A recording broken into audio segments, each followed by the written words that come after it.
In today's video, I will show you how to visualize data in Qualtrics.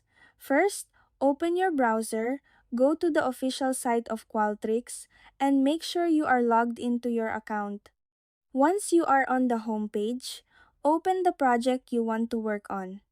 Visualizing your data is a fantastic way to quickly identify trends, spot patterns, and create professional charts for presentations without having to export everything into an external spreadsheet tool. To start creating your visuals, click the Reports tab at the top of your screen.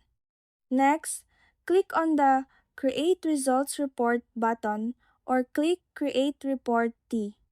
A window will pop up where you can customize your document setup.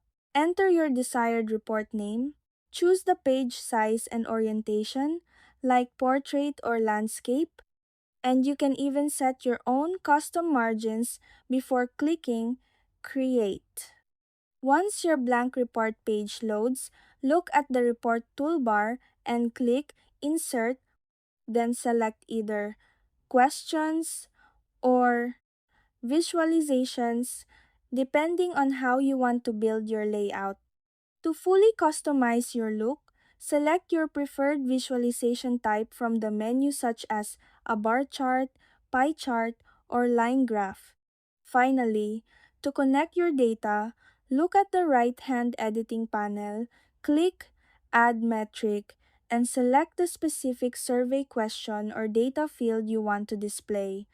The chart will instantly populate with your survey results.